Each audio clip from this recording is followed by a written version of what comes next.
नमस्कार संस्कृताय। मैं Brajesh Singh the vision academy के यूट्यूब चैनल में आप सभी का हार्दिक स्वागत एवं अभिनंदन करते हैं। हम लोग संस्कृत भाषा पर आज चर्चा करते हैं। संस्कृत में हमारे टेट, सीटेट, सुपर टेट में क्वेश्चन आते हैं, तो आज हम लोग संस्कृत व्याकरण पे चर्चा करते हैं। संस्कृत व्याकरण है क्या? संस्कृत व्याकरण किसे कहते हैं? पहली बात तो व्याकरण किसे कहते हैं? व्याकरण किसे कहते हैं? त्रुटिपूर्ण भाषा में शुद्धता प्रदान करने वाला ही व्याकरण कहलाता है। त्रुटिपूर्ण भाषा में शुद्धता, त्रुटिपूर्ण भाषा में शुद्धता जो प्रदान करे वही व्याकरण कहलाता है। ठीक। व्याक्रियन्ते व्युत्पादन्ते अनेन इति व्याकरणम। व्याक्रियन्ते व्युत्पादन्ते अनेन इति व्याकरणम।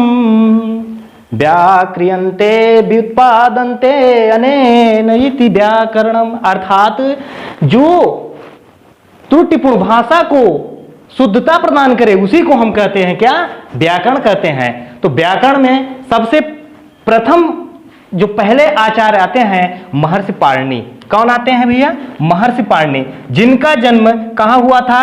अटक जिले में हुआ था। अटक जिले में जो सालातुर गांव में है, अटक जिले के सालातुर गांव में महर्षि पाणिनि जी का जन्म होता है। इनके पिताजी का नाम पड़िन था। क्या था? इनके पिताजी का नाम पड़िन था तथा इनकी माता का नाम दाक्षी था। इनकी माता का नाम दाक्षी था और इनके गुरु वर्ष या उपवर्ष दोनों उन्हीं का, उनके गुरु का नाम है वर्ष या उपवर्ष दोनों है। तो इनके गुरु वर्ष या उपवर्ष हैं, जिनसे इन्होंने अपना ज्ञान अध्ययन किया। महर्षि पाणिनि ने अष्टाध्यायी की रचना की। महर्षि पाणिनि ने अष्टाध्यायी की रचना की, जिसका दूसरा नाम शब्दानुशासन है। शब्द धन अनुशासन। इसमें देखिए संधि है, अकः सवर्णे दीर्घ सूत्र से दीर्घ संधि है। शब्दानुशासन, शब्द धन अनुशासन। तो यहां पे जो शब्दों को अनुशासित करे, जो शब्दों को क्या करे? अनुशासित करे, उसी को बताया गया है। किसमें? पुस्तक में, अष्टाध्यायी पुस्तक में। अष्टाध्यायी में 8 अध्याय हैं। अब प्रत्येक अध्याय में 4 पाद हैं, अर्थात कुल 32 पाद या 32 चरण हैं। किसमें? अष्टाध्यायी में। महर्षि पाणिनि की दूसरी पुस्तक है, दूसरी ग्रंथ है जाम्बवती जय। जाम्बवती जय, जिसका नाम पाताल विजय भी है। जिसका नाम क्या है? पाताल विजय है। कभी कभी क्या होता है, महर्षि पाणिनि के बारे में पूछ लेता है, उनका जन्म कहाँ हुआ था, या उनके पिता का क्या नाम है, या उनकी माता का क्या नाम है, उनके गुरु का क्या नाम है, अष्टाध्यायी किसकी रचना है। कई बार पूछ चुका है अष्टाध्यायी किसकी रचना है, अष्टाध्यायी का दूसरा नाम क्या है? शब्दानुशासन। ठीक। अष्टाध्यायी में कितने चरण हैं? ठीक। तो यहां से इतना हमारा जो ऑल ओवर हमने क्वेश्चन यहां से पुटअप होते हैं उसको देखा। और इनके शिष्य महर्षि पाणिनि के शिष्य कात्यायन जी हैं। कात्यायन जी, जिनका दूसरा नाम वररुचि है। कात्यायन जी का दूसरा नाम क्या है? वररुचि है। महर्षि पाणिनि जी के 1250 सूत्रों पर उन्होंने वार्तिक लिखा है। 4000 वार्तिक लिख दिया। किसके? महर्षि पाणिनि के 1250 सूत्रों पे 4000 वार्तिक लिखा। वार्तिक क्यों लिखा? क्योंकि जैसे जिस चीज को महर्षि पाणिनि बता रहे हैं, होता क्या है, कुछ चीज छोड़ दिए, भूल गए, गलती हो गई, उनसे छूट गया। जब उनको छूट गया, उन्हीं को पूरा करने के लिए कात्यायन जी ने 1250 सूत्रों में उन्हें कमियां दिखी। इसकी वजह से उन्होंने 4000 क्या लिख दिया? वार्तिक। इसीलिए इन्हें वार्तिककार भी कहा जाता है। पूछ लिया संस्कृत में वार्तिककार किसे कहा जाता है, तो कात्यायन मुनि जी को वार्तिककार कहा जाता है। इनके अन्य ग्रंथ है स्वर्गारोहण, महाकाव्य है। यह स्वर्गारोहण इनका एक महाकाव्य है। फिर आते हैं महंत पतंजलि जी। पतंजलि जी आते हैं, इन्होंने क्या करते हैं? महाभाष्य लिखते हैं। इन्हीं को पतंजलि को महाभाष्य का कारक भी कहा जाता है। इनके अन्य ग्रंथ है महानंद काव्य भी है। त्रिमुनि, एक कई बार यह भी क्वेश्चन पूछ चुका है, त्रिमुनि में कौन है? यूपी टेट 2017 में पूछा था। त्रिमुनि हैं महर्षि पाणिनि, कात्यायन, इनमें से एक को दे दिया और 3 अलग दे दिया, या फिर इनमें से दे दिया तीनों को अब पूछ लिया इनका नाम क्या है, इनका और कोई नाम है, तो वहां पर हो जाता है क्या? त्रिमुनि। इन्हें 3 लोगों को कहा जाता है त्रिमुनि। इसके बाद हम लोग अब संस्कृत संज्ञा प्रकरण पर, संस्कृत व्याकरण के संज्ञा प्रकरण पर चर्चा करते हैं। संज्ञा प्रकरण में महेश्वर सूत्र के पर चर्चा करते हैं। महेश्वर सूत्र के कितने नाम हैं? महेश्वर सूत्र को शिव सूत्र, उपदेश सूत्र, अक्षर समन्वय सूत्र और प्रत्याहार सूत्र भी के नाम से जाना जाता है।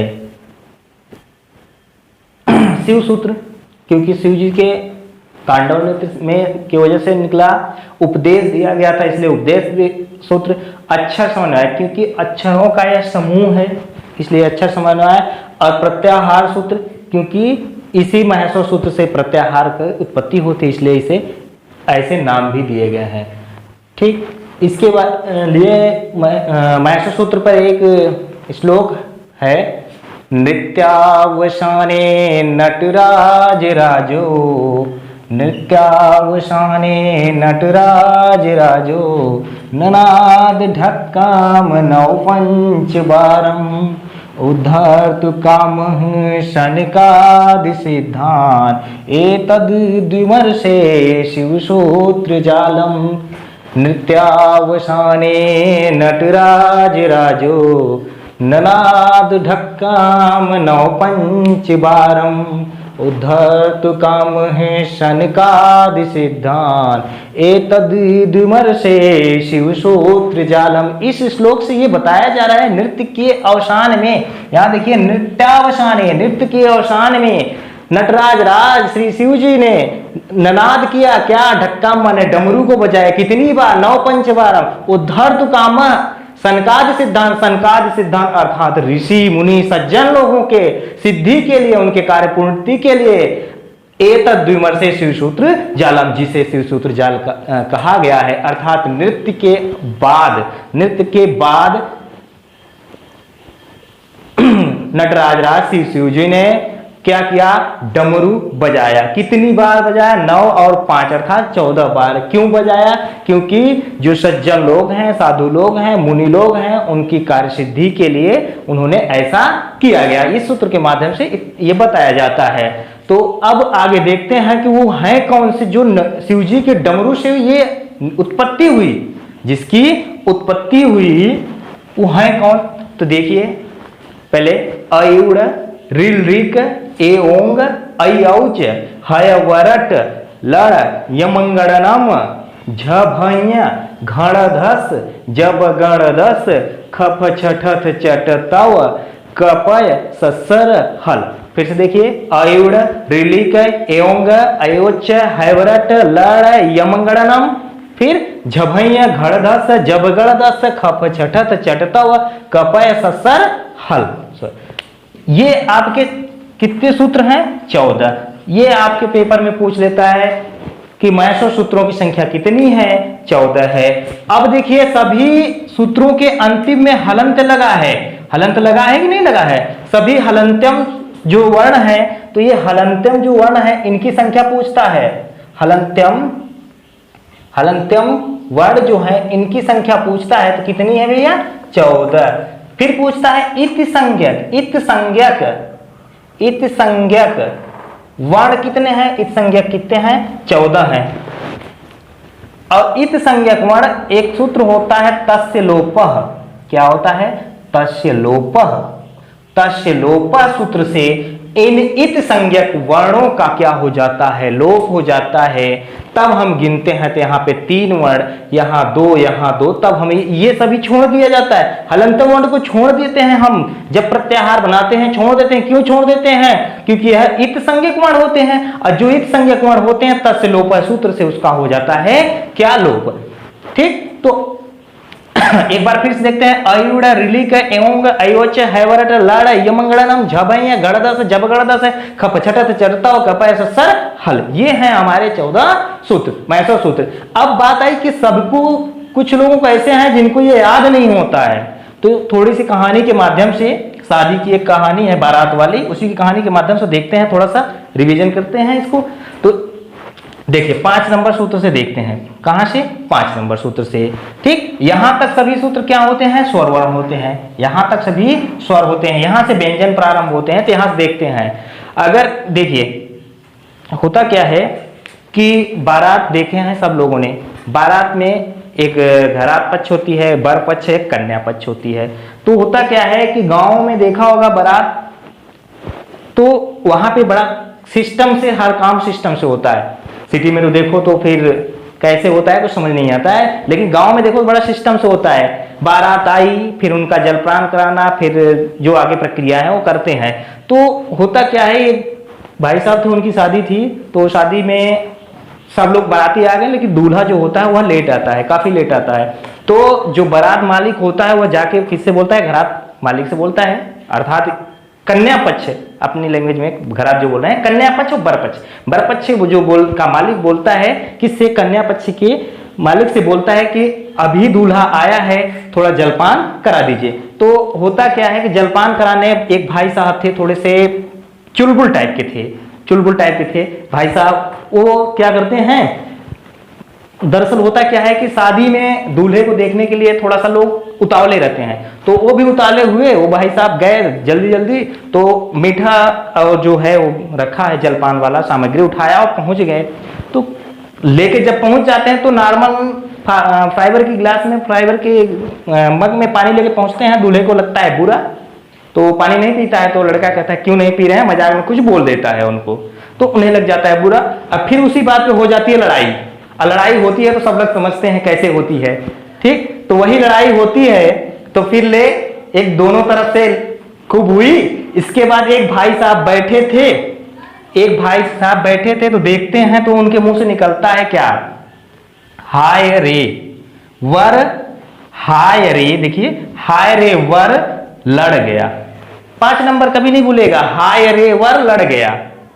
भाई साहब क्या कहते हैं, हाय रे वर लड़ गया। इतने में सभी वर पक्ष के लोग दौड़ते हैं। तो एक भाई साहब नकनकाए टाइप के थे, नाक से बोलने वाले, तो कहते हैं मंगणम, क्या कहते हैं, मंगणम। अच्छा देखिए, इसको याद नहीं रहेगा तो सब समझ लीजिएगा, प्रत्येक स्पर्श व्यंजन का पंचमाक्षर, पंचमाक्षर होता है क्या, अनुनासिक होता है, और ये नाक से बोले जाते हैं। तो देखिए क्या है, अगर इसी तरह नाक बनती है कि नहीं, देखिए सोचिए ये नाक है तो नाक की तरह लगती है ना, तो ये जब नाक की तरह लगती है तो 7 नंबर पे सूत्र क्या आते हैं, सभी वही नाक वाले, नकनकाने वाले। तो ये भाई साहब नकनकाने वाले भाई साहब थे, तो कहते हैं ये मंगाना नाम, तो कहते हैं क्या, तो पूछते हैं अरे वो हुआ क्या, तो कहते हैं भैया झगड़ा भई, भैया झगड़ा भय, क्या कहते हैं भैया झगड़ा भय। फिर तब क्या होता है, सभी जो वर पक्ष के लोग होते हैं वो क्या हो जाते हैं, घबरा जाते हैं। जब घबरा जाते हैं तब से उधर देखते हैं क्या आगे, जब क्या होता है, जब क्या होता है, गढ़ देखिए, गाड़ देते हैं किसको, 10 लोगों को, कन्या पक्ष वाले, लड़ाई होती है। फिर क्या होता है, फिर इधर जब यहाँ पे झगड़ा हुआ, फिर यहाँ घबराए हुए देखे तो इधर 10 लोगों को क्या किया गया, गाड़ दिया गया। फिर आगे क्या करते हैं वो लोग, सभी लोग तब वहां पे जब घबराए हुए भागते हैं, इधर 10 लोगों को जब गाड़ दिया गया, क्या, जब गाड़ दिया किसको, 10 लोगों को, जब गाड़ दिया गया 10 लोगों को, तब क्या करते हैं लोग, भागते हैं। अब भागते हैं तो पास में रहता है रेलवे स्टेशन, देखिए 11 नंबर, रेलवे की पटरियां एकदम सीधी रहती है, वही 11 नंबर है। तब लोग जाके बैठ जाते हैं, और जब बैठ जाते हैं तो भाई घबराए डरे लोग, फिर थोड़ा सा उनको नींद आती है तो उनको आवाज क्या सुनाई देती है, खप छटत चटताव, क्या सुनाई देती है आवाज, खप छटत चटताव, खप छटत चटताव, खप छटत चटताव। ट्रेन में बैठे होंगे सुन तो देखा होगा कि ट्रेन में किस तरह, जब ट्रेन चलती है, जो स्टार्टिंग में चलती है तो बोलती है खप छटत चटताव, खप छटत चटताव। फिर जितनी तेज चलती है ट्रेन उसी तरह आवाज आती है, खप छटत चटताव, खप छटत चटताव, इस तरह की आवाज करती है। फिर भाई साहब होता क्या है ट्रेन में, फिर आगे जाते हैं तो फिर ट्रेन में चाय बेचने वाले आते हैं, तो भाई साहब तो यहाँ पे क्या होगा कि दर्जनों कपों में चाय लिया। तो फिर इसके बाद क्या किया, चाय लिया तो फिर वो चाय ज्यादा गर्म थी, जब ज्यादा गर्म थी तो क्या हुआ, चाय पीने लगे। तो जब चाय पीने लगे तो कैसे आवाज आ रही थी, स की आवाज आ रही थी, स करते नहीं लोग चाय पी। फिर इसके बाद सारी समस्या का हल हो गया, सब अपने घर पहुंच गए। 14 नंबर, अगर इससे नहीं आता, कहीं कंफ्यूज हो रहे हैं तो दूसरी भी नियम जान लीजिए, तमाम नियम है, जैसे भी अपना लीजिए। देखिए 8 नंबर जो हमारे गणित का एक अक्षर है 8 नंबर, सबसे झंझट वाला होता है ना, झंझट वाला। और हिंदी वर्णमाला का सबसे झंझट वाला वर्ण होता है क्या? झ। देखिए अब इस झ को हम देखो 8 कैसे बनाते हैं। इस वाली लाइन को यहां से उठाओ, ये यहां मिला दो, और इस लाइन को यहां से उठाओ, यहां मिला दो। देखो ये लाइन यहां से यहां मिला दिया है, ये लाइन यहां से मिला दिया है, तो झ से बन गया क्या? 8। तो झ वाला झ भैया क्या हो जाएगा 8 नंबर पे। और ये अच्छा 9 नंबर वाला, अब 9 नंबर वाला बता रहे हैं। हमारे गांव में एक गांव मोहल्ला है, क्या है? नवघर है। पहले वहां नवघर था ना, इसलिए हमारे गांव का एक मोहल्ला है नवघर। जब 1994 में बाढ़ आती है, 1994 में क्या आता है? बाढ़ आती है, तो नदी के किनारे बसा था वो कौन सा मोहल्ला? नवघर वाला। नव घर नवघर। तो होता क्या है, जब बाढ़ आएगी तो क्या होगा? घर क्या होगा? धंस जाएगा, अर्थात बैठ जाएगा। तो वही है सर जी का गांव, याद रखिएगा कौन सा? 9 नंबर नवघर धंस गया। सर जी का गांव धंस गया, नवघर धंस गया। और 10 नंबर पे जबगढ़ 10 नंबर पे जबगढ़ 10। ये ट्रेन की आवाज, सीधी लाइन 11, और ट्रेन की आवाज आएगी खप छटत चट। इसको अगर इससे नहीं, अगर उससे नहीं याद है तो इसकी भी दूसरी कहानी है। होता क्या है कि कप देखा है, दर्जनों कप। एक भाई साहब थे, वो इलाहाबाद तैयारी करते थे। भाई साहब क्या करते थे? तैयारी करते थे। तो भाई साहब उनके जब लोग शादी के लिए जाते थे, उनके पिता कहते थे देखिए हमारा लड़का आईएएस की तैयारी कर रहा है, आईएएस की तैयारी कर रहा है, हम अच्छा सा दहेज लेंगे, अच्छी लड़की लेंगे। ऐसे करते करते भाई साहब की शादी 10 साल टल गई। तब भाई साहब को होती है टेंशन, तो फिर माता जी से कहते हैं कि मम्मी अब तो शादी कर दो। फिर अब किसी तरह पिताजी उनकी शादी उदी ढूंढ ढांड के लाते हैं। तो फिर भाई साहब भागे भागे आते हैं घर। और गांव में देखा होगा एक अंगीठी बड़ी सी होती है, मोहल्ले भर के लोग बैठते हैं, वहां पे सभी लोग बैठे थे। तो कुछ लोग शादी विवाह में कुछ लोग ऐसे भी होते हैं बहुत ज्यादा बोलने वाले। तो उसी शादी में उनकी शादी लेके जो आए थे लोग, उन्हीं में एक बहुत ज्यादा बोलने वाले भाई साहब थे। तो उन्होंने बात करने में इतने मस्त थे। अब भाई साहब से भेजा गया था, जिनकी शादी करनी थी उनको भेजा गया था कि चाय लेके जाओ। तो भाई साहब जब चाय लेके जाते हैं तो कहते हैं लीजिए चाय। तो बात करने वाले भाई साहब इतने बिजी थे, उन्होंने हाथ से मार दिया, और उनके पास कप नहीं था, ग्लास थी स्टील की, और सारी ग्लास फैल गई। तो भाई साहब जल गए। तो फिर लड़की के भाई साहब कहते हैं क्या कि देखिए असगुन हो गया, हम यहाँ शादी नहीं करेंगे। तो भाई साहब पहली बात तो बड़ी मुश्किल से शादी मिली थी, तो बहुत निराश हुए। अब फिर सुबह उठते हैं तो जाते हैं, क्या करते हैं? दर्जनों कप्पे ला देते हैं। क्या करते हैं? दर्जनों कप्पे ला देते हैं। क्या करते हैं? दर्जनों, दर्जन माने 12 मतलब कप कितने लाते हैं? दर्जनों कप्पे ला देते हैं। फिर अगली शादी आती है, फिर शौक से चाय पीते हैं। चाय पीते हैं तो कैसी आवाज आती है? सा की आवाज आती है। फिर उनकी शादी हो जाती, सारी समस्याओं का हल हो जाता है। ये था आपका माहेश्वर सूत्र। ठीक, अब देखिए क्या होता है कि यहां से एक, अच्छा भाई थोड़ा सा छूटा है स्वर वाले। देखिए 1 नंबर पे ई ऐसन उड़ा जाए के गिर गया, ई ऐसन उड़ा जाए के गिर गया। अच्छा दूसरे नंबर पे देखिए क्या आता है? रिलिक, ऋषि लोग जो सज्जन लोग होते हैं उनकी पूजा दूसरे नंबर पे होती है। पहले भगवान देवी देवताओं की, उसके बाद ऋषियों की पूजा होती है कि नहीं होती है? अच्छा एओंग, मम्मी ए ओ तीनौ, एक लड़की है बोलती है मम्मी से, मम्मी ए ओ तीनौ, मम्मी ए ओ तीनौ। 4 नंबर पे आते हैं भैया ए औरई चतुर हैं, ए औरई चतुर हैं। बस यही ऑल ओवर आपका है। हंसते हंसते बस याद कर लीजिए मस्ती में, बस कुछ नहीं है। ये आपका माहेश्वर सूत्र। फिर आप देखते हैं कि आपका यहां से स्टार्ट होता है, यहां से प्रारंभ होता है, क्या है? यहां से व्यंजन स्टार्ट होता है। अब व्यंजन में देखते हैं क्या है? व्यंजन में ये ह से स्टार्ट होता है, ये आपके क्या है? अंतस्थ है, अंतस्थ व्यंजन है। ये से आपके स्वर हो जाते हैं। ठीक, अब यहां से स्वर होता है। फिर इसके बाद इसमें थोड़ी सी वैज्ञानिकता है। देखिए प्रत्येक स्पर्श व्यंजन का पंचमाक्षर, फिर देखिए प्रत्येक स्पर्श व्यंजन का चौथा अक्षर, फिर प्रत्येक स्पर्श व्यंजन का 3 नंबर वाले, फिर प्रत्येक स्पर्श व्यंजन का 2 और 1 वाले, फिर यहां पर भी 1 वाले, फिर यहां पे ऊष्म व्यंजन, ऊष्म व्यंजन, क्या ऊष्म व्यंजन, ठीक, ये होते हैं। ऑल ओवर जब यहां से गाड़ी चलती है तो जब गाड़ी थोड़ा सा गर्म हो जाएगी तो फिर लास्ट में क्या होगा, गर्म हवाई निकलेगी, इसलिए यहां पे लास्ट में आ जाते हैं ऊष्म व्यंजन, ठीक। तो यहां तक आज हमने माहेश्वर सूत्र तक देखा। अब कल हम लोग आगे नेक्स्ट करेंगे इसी क्रम में। तो धन्यवाद। अगर अच्छा लगे video like subscribe and share जरूर करिए।